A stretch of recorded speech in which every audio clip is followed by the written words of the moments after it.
Hello guys, আমি আবার চলে এসেছি মিনি ব্লগ নিয়ে। এই দেখুন, আমরা আজকে মেট্রো থেকে নেমে আজকে আমাদের প্ল্যান ইন্ডিয়ান কফি হাউস, কলকাতার প্রাচীন ইন্ডিয়ান কফি হাউস। আমরা দেখুন ইন্ডিয়ান কফি হাউসে যে সকালের প্ল্যান বানিয়েছিলাম আমি আর আমার ওয়াইফ, এই যে নিচের ফ্লোরটা থেকে ঘুরে আমরা উপরে ব্যালকনিতে এলাম।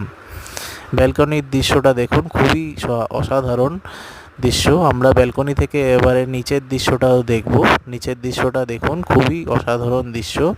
কলকাতার ওল্ডেস্ট কফি হাউস, আপনারা জানেন এটা 1876 সালে এটা এস্টাবলিশড হয়। আমরা আজকে হাক্কা নুডলস আর কোল্ড কফি অর্ডার করেছি। দেখুন, আমি কোল্ড কফিটা খেয়ে ওকে রিভিউ দিচ্ছিলাম যে কোল্ড কফিটা খেয়ে আমার সত্যিই খুব ভালো লেগেছে। আর ওকেও আমি জিজ্ঞেস করলাম যে কোল্ড কফিটা কেমন আছে, প্লাস আমি জিজ্ঞেস করলাম হাক্কা নুডলসটা খেয়ে দেখো কীরকম লাগছে। তো হাক্কা নুডলসটা খেয়ে বলল দারুণ, হাক্কা নুডলসটাও হেভি। আপনারা সবাই আসুন ইন্ডিয়ান কফি